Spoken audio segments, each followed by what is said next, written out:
AI agents are everywhere, automating tasks and making decisions at machine speed. But agents make mistakes.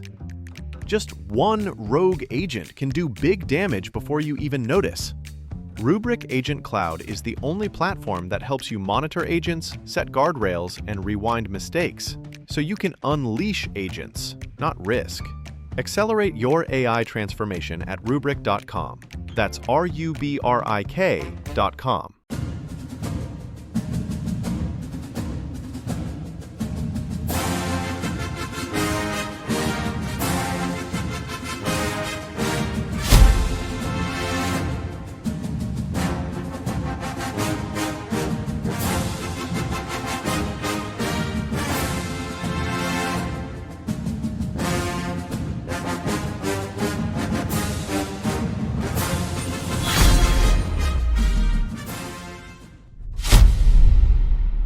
Hey Trojan family, what's up? Welcome back to the USC LAFB show. I'm your host, Ryan Dyrud.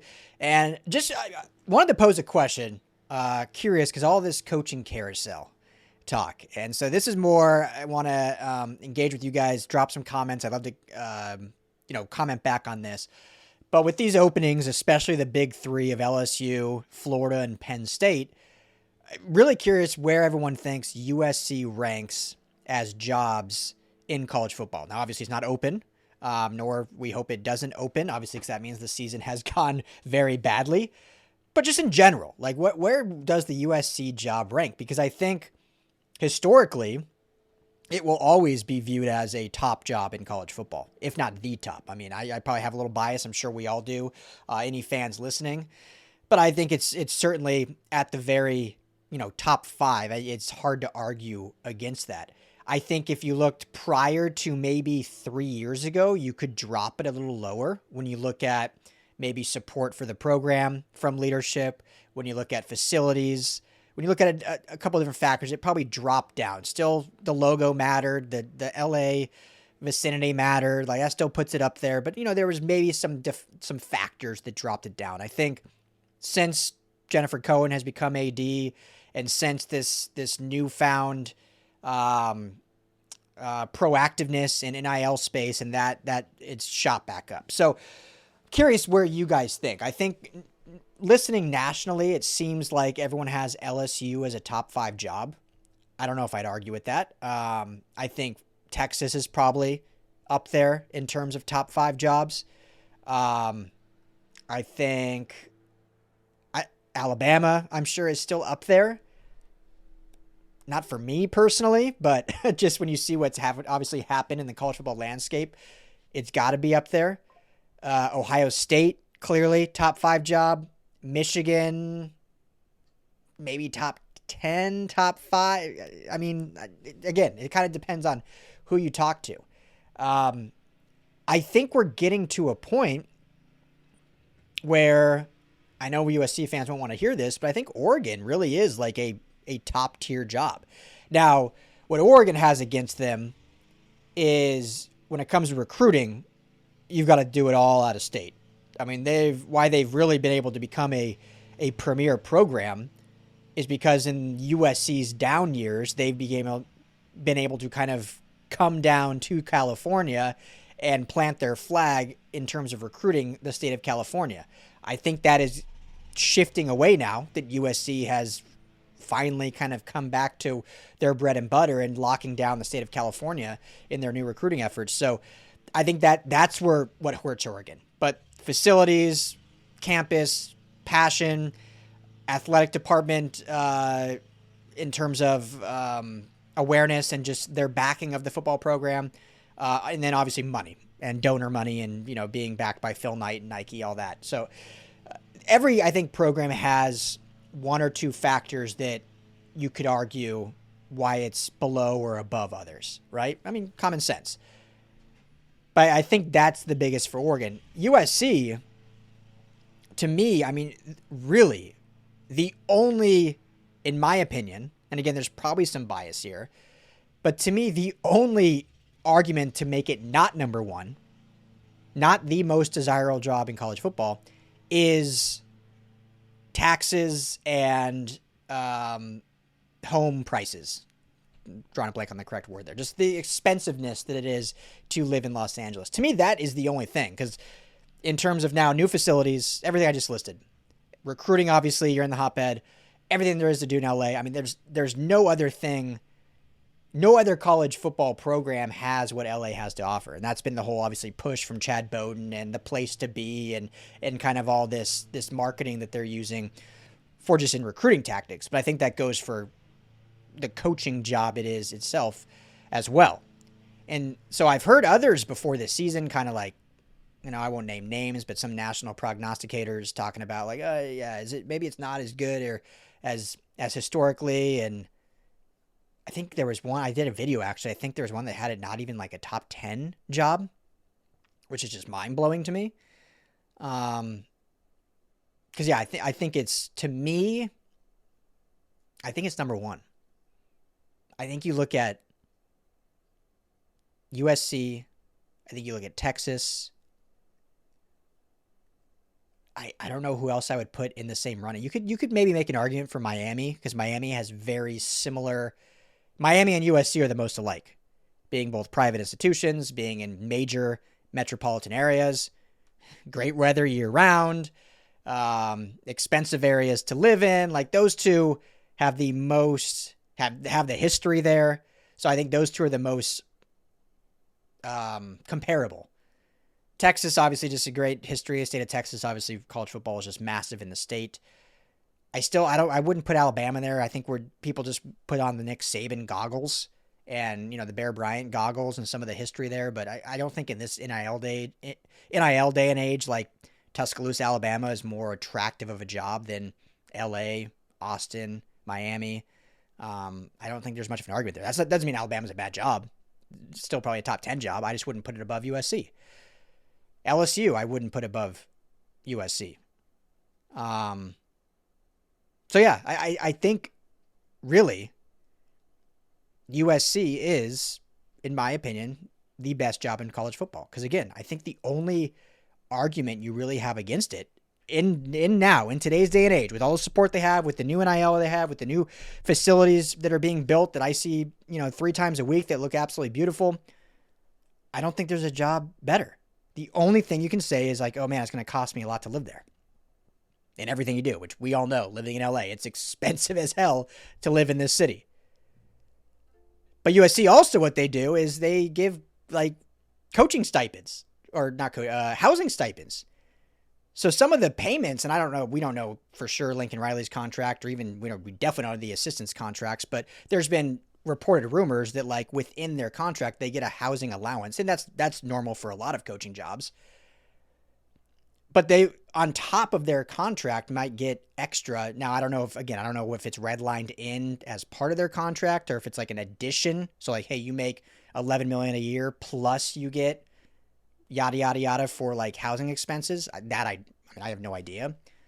But there is definitely like language in there that is like a housing expense. So then you just take that out of it. Then you don't even have that in the equation of like a reason why not to come here.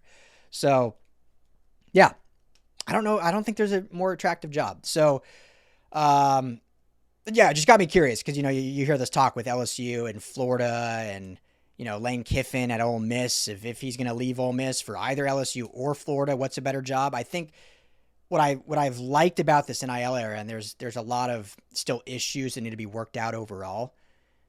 But what I liked about it is that it's certainly even the playing field in a number of ways. We know it's even the playing field in terms of recruiting because now every school can pay. I mean, there's a reason why Texas Tech is as good as they are. I wouldn't say Texas Tech is like as desirable of place to play as some of the other historic programs, but now that they have some money to put behind it, they're going to get some top recruiting classes and be a darn good football team in the Big 12. So it's certainly even that out too, but I think in coaching it has, because smart coaches can recognize that of like, hey, like let me coach where I want to coach and I can make a premier program. Gone are the days, I think, where you're like, man, I really need those logos to get to that next level. Like I need to go to Alabama I need to be at Penn State. I need to be at Florida. Yeah. Like to me, if Lane Kiffin, I don't know why you would leave, and a lot of people would disagree with this, but I don't know why you'd leave Ole Miss for Florida or even LSU. you've already built the framework at Ole Miss. And unless, again, I don't know the ins and outs at Ole Miss, unless like they don't have the same donor support, which they probably don't have the same all the way up to what maybe Florida and LSU have, but I bet it's dang close. Now, they don't have the same as at USC. I can tell you that. But I just think gone are the days where you have to chase that. Clark Lee is a great example at Vanderbilt. He's going to be the hot name that I think everyone should be, throwing anything at. But if Vanderbilt will come to him and say, hey, we'll match whatever offer, he's an alumni there. He's built it from the ground up. He can, the pressure's different. Like if he goes and takes the LSU job, let's say, like he's going to be expected to go back to the playoffs in 2 years. At Vandy, what he's done already is so remarkable that obviously he himself will say, hey, we're building this thing further to go to the playoffs, but just win 9 games and he's set there for life. He'll be a legend in Nashville forever, and he's an alumni. And he can probably do more. I mean, they're, a 10th ranked team in the country right now, which we've never seen, in the history of Vanderbilt? So anyway, I'm going on a tangent. I think the days are gone when there's you have to chase the logo as a head coach anymore. That being said, I still believe USC is that premier logo and that premier job. I don't think any others come close anymore. I don't know.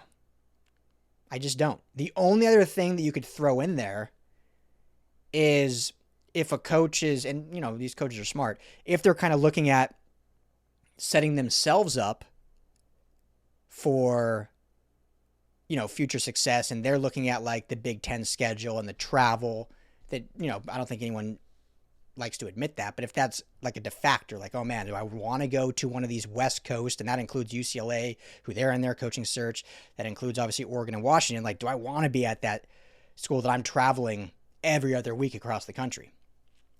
Maybe that would be a factor, but just purely for the job, I don't see a school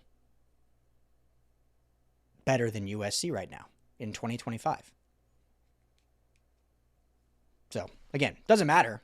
Just got me thinking with all these openings. It's going to be a wild coaching carousel.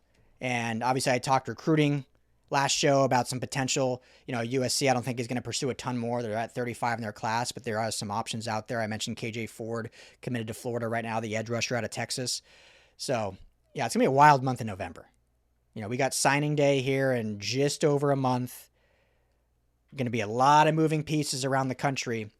And USC has everything in front of them to go have a dominant November. It starts in Lincoln, Nebraska this weekend. And put themselves back at the perennial top of the mountaintop of college football. They have everything in front of them this year to do that, proving that the program is back, proving that it's the best job in college football and the most desirable job in college football, and proving that they're here for the long haul in the future. And that starts this Saturday. So kind of a random video, but it was just an interesting thought, bar talk, whatever. So we'd love to get you guys' thoughts and comments. As I mentioned in an earlier video, Thursday, I will have my Nebraska preview out with all the details of this game. It's going to be a fantastic football game. I'm fired up. So thank you all for hanging out with me. As always, fight on, family. Hey, Trojan family, thank you so much for hanging out and watching the USC LAFB show. Before you go, let me tell you quickly about our friends over at Sleeper. Go right now, download the Sleeper app. It's the #1 sports app, not just for season-long fantasy, but they've got live pickers, they've got live stat updates, they've got a chat that you can chat with other users, plus the daily pick'em, which is a blast, or daily fantasy, whatever you want to call it. You go and pick 2 to 8 players across any sports. If you're talking USC, go choose Jade Maiyava in his next matchup. Pick more or less passing yards, more or less touchdowns. You stack those, and you can win real money. When you go to make your first deposit, make sure you use our promo code USCLAFB. You're going to get a match deposit up to $100. Put in $100, you get $100 free to play with from Sleeper. Put in 10, they'll match you that $10. So now you're sitting at 20 to play with. But also right now, for any new users, no deposit required. You get $20 free entry. You can stack both. You can get the $20 for free. Go make a deposit. Use USC LAFB. And now you've got a bunch of free money to play with right there on the Sleeper app. Check it out, Trojan family. And when you do, tell them the guys at the USC LAFB sent you.